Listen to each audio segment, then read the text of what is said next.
when my dad died, I didn't realize that I was going to be the man in my mother's life. I never thought about it. I hadn't. And then all of a sudden I looked up and went, hold it, Mom's never getting married again at her age.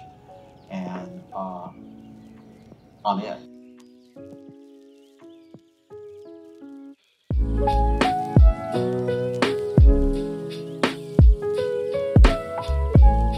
Get out of the back and get in the front. I'm going to have to lower that a skosh. It can be a little loud, and I can start yelling sometime. All right.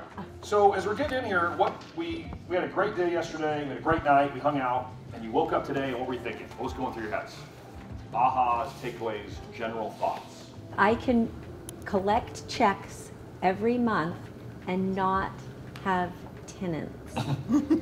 Blew my mind. Her aha was, I could collect checks every month and notes, and I don't have to deal with tenants. So I think that when you think about investing in debt versus investing in a house, Eddie just doesn't like rentals. He doesn't like single family rentals. Listen, that's okay, that's a perspective. And Wendy and I were laughing last night. Some days I love my rentals. Yeah. Many days. Some days I don't.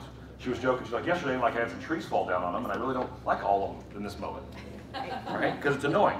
But I think there's a balance. If you thought about it like debt, like I'm investing in real estate, there's two ways to do it, owning and lending. And if you marry them together, I think it makes a tremendous amount of sense. So both, it's an and conversation. But what I love about debt in terms of scale, so I reached out, Sabrina and I were having a little friendly bet in the back of the room. She's like, why do you love the debt so much? And I said, because it scales better. Like the person that runs the debt in my office, we just emailed her and said, how many notes could you manage? Again, they're serviced by a third party. How many could you manage? And she said, 2,000.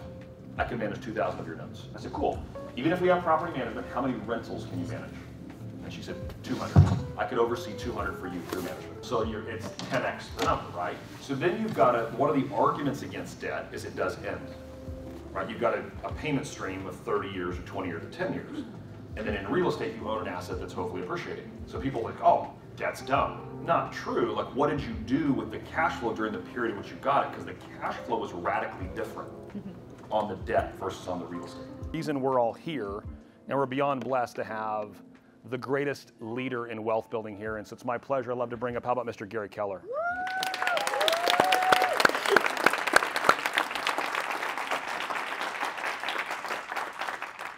And I truly believe that the biggest challenge most people have is they couldn't actually tell you. They could say, I want to be rich, or blah, blah, blah, blah.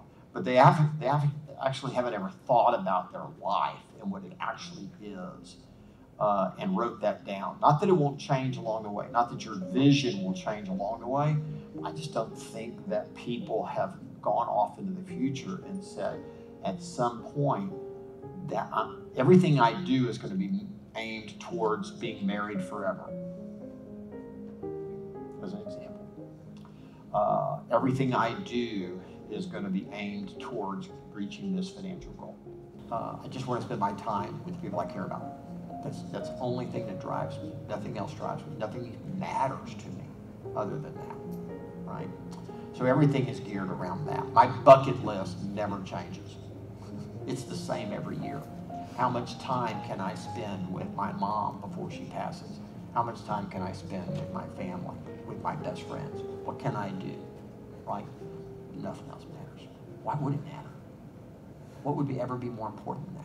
Everything is geared towards that. Every decision I make is that I'd rather be the guy that bought the Brooklyn Bridge than sold it. Does that make sense?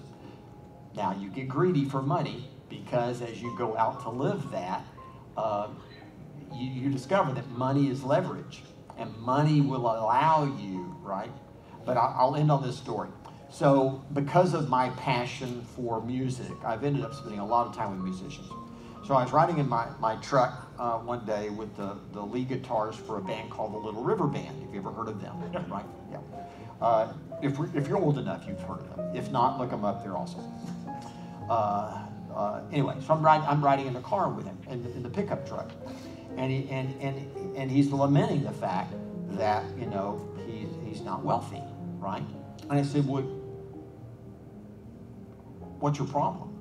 He said, well, I don't have any money to invest. Excuse me. And I said, well, that's not your problem. He said, well, I don't have any money. I said, that's not your problem. And he goes, what do you mean? I said, okay, I have a perfect property for you to buy. Okay? I have the money, right? So if I gave you money, do you have the perfect property to buy?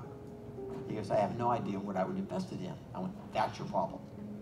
I said, because if you have the property, the great investment, I'll go in with you. I'll give you the money, right? We'll go in together. We'll make a great deal, and we'll start building your wealth. So money isn't your problem. You just don't have the property. All right, love your brother. Hey, love you. Thanks so much. Be wealthy.